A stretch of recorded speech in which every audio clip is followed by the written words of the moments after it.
Hello, hello, and welcome to the channel. Today we are here with Argo Yachting to have a look at the UK premiere of the Pardo 43. Day boating at its best, but with a surprisingly decent bit of accommodation. So for starters, you see, this is very much a med boat style, but to be honest with you, they were telling me yesterday it was chucking it down. They had the full in-zip covers, they were on board with the heating on, absolutely loving it. So big high-low platform on the back here.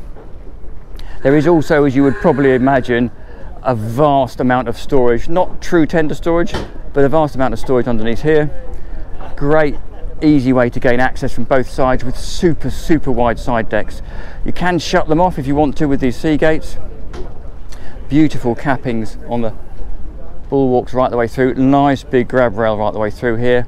Really nifty place to store your branded fenders in there, and a lovely little pop down steps. If you want to get over the side, you've got a step in there. All the way forward takes you to this really safe feeling front deck. Sun pad up here. You can see that there are windows for the cabins in there, but they've got privacy. Little nook seat at the front here, and the anchor actually hides underneath, and this whole seat lifts up to give you access to the anchor locker. Big single piece windscreen, but just really great. If you've got kids or family on board, everyone can move around in real safety. Detailing here, look at that beautiful Pardo etched pop-up stainless steel cleat with a little fairlead to protect the woodwork. So we go back to the sun lounging area here. As you would imagine, these cushions or backrests can pop either way, so you can increase your sunbathing space that way or turn it into dining space like that. This table, again, as you would probably imagine, pulls out and folds out to give you massive dining table. And there you go, there's an indication of the British weather we had the other day. And you can also, if you want to, drop that table right the way down and infill this entire section with cushions, so you can effectively have that whole area as sun pad. A couple of fridges either side, one there and one on that side. Access bay, engine bay access down there, which we'll have a look at on the way out. And then, because this is very much an entertaining style boat, you've got the galley up. Under here, beautiful stainless sink and a little ceramic burner there. I think fridge in there, ice maker in there, and additional storage right the way through that side.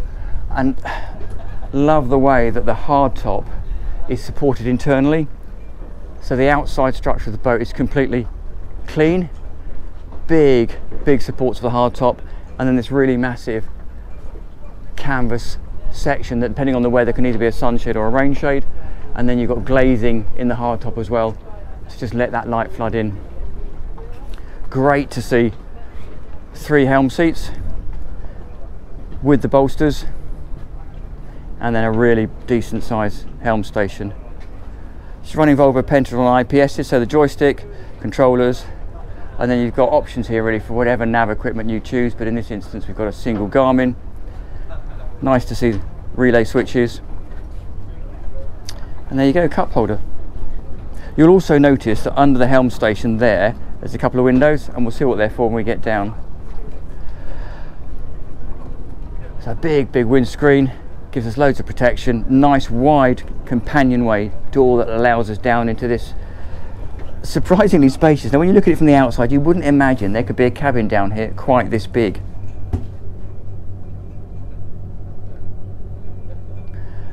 Big centerline double berth with steps up, which is really neat, so you can get around both sides. There are those sort of superstructure windows that can open, but because they're not looking outside, they give you full privacy. Again, standing headroom. I'm 1.7 m, so standing headroom in here.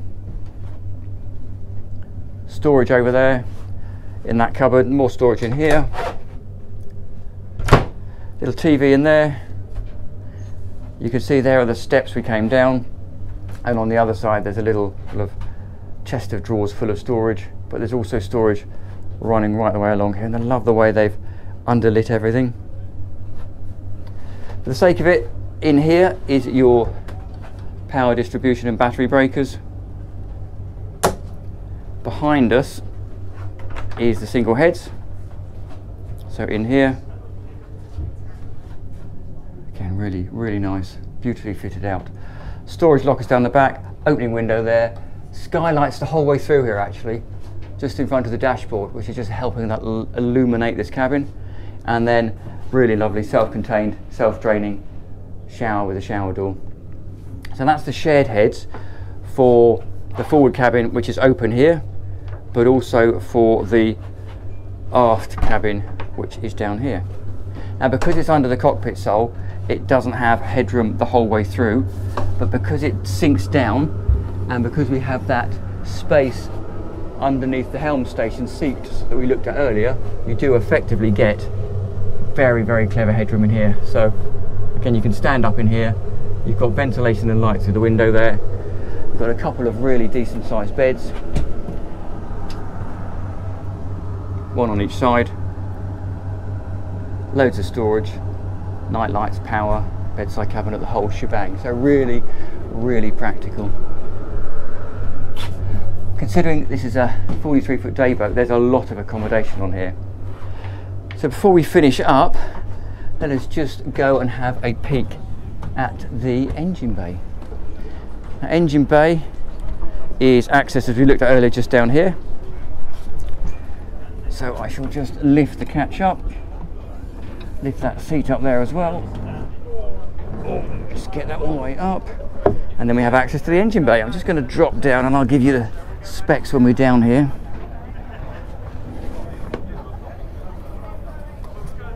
Oop, here we go. So tank there, hot water system, and there we have a couple of Volvo Penta D6 IPS 600s. So these are both running 440 horsepower power outputs. It's a beautiful engine bay, isn't it? Look at the neatness of the cables. And again, the amount of space you can actually get right the way after the engines, right the way down here, to see the IPS drives and the little jack shafts that will take the engines to the IPS shafts. That means you can get these engines further forward, which just balances the boat out better.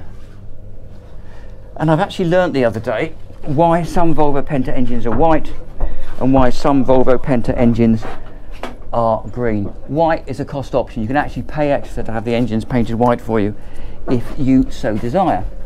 So from a performance perspective, you're going to be looking at around about 36 knots as a maximum speed here, 30 as a cruise. At 30 knot cruise you're going to get 300 nautical miles, and if you drop it all the way down to 10 you're going to get 490 nautical miles. So really impressive. And behind us here we have the generator.